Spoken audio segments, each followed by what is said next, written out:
अनाथ पिलामानंक निकटरे जन्म दिवस पालन कले शंभु भाई। निज जन्म दिवस को नियारा ढंगरे पालन करछंती समाजसेवी शंभुशेखर मिश्र। ब्रह्मपुर तथा ब्रह्मपुर जनाशुना समाजसेवी शंभु भाई निजर जन्म दिवस उपलक्षे एक आश्रम किछि अनाथ पिलामानंक नै निजर जन्म दिवस को पालन करछंती। छोट छोट पिलामानंक गहनरे केक काटिबा सह सेमानक निमंते किछि खाइबा पई मध्य आयोजन करथिले।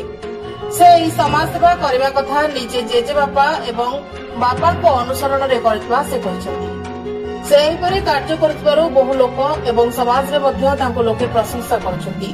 तांकर एही जन्मदिन उपलक्षे तांकर बापा एवं तांकर किछि सांग साथी तथा सुनील कुमार गौड़, रुद्राक्ष दास, संग्राम पाणिग्राही, शुभम रेड्डी, अमिताभ पाणिग्राही, सूर्यनारायण नायक, दीपक कुमार साहू, प्रियरंजन समेत बहु मान्यगण्य व्यक्ति उपस्थित रही एक कार्यक्रम में सहयोग करने सहित कार्यक्रम को आगक सुरुखुरे परिचालना करथिले।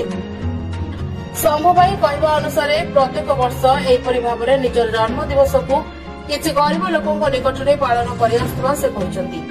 एहिपरि भाबे से निजर जन्म दिवस को पालन करि आस्तबारु से निजको धन्य मने करथबा मध्ये कहछंती।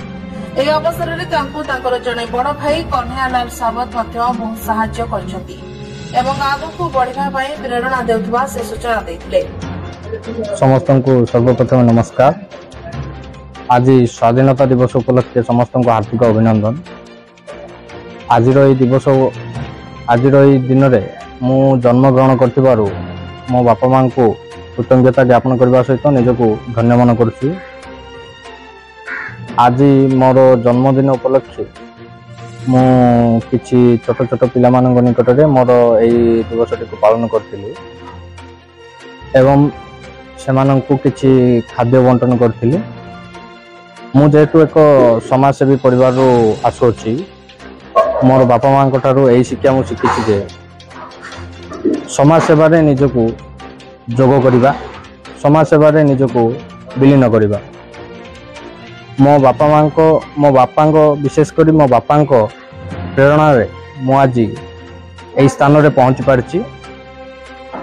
जेहेतु मो बापा जने समाजसेवी अटंती तत्सहित जने राजनीतिज्ञ मध्य।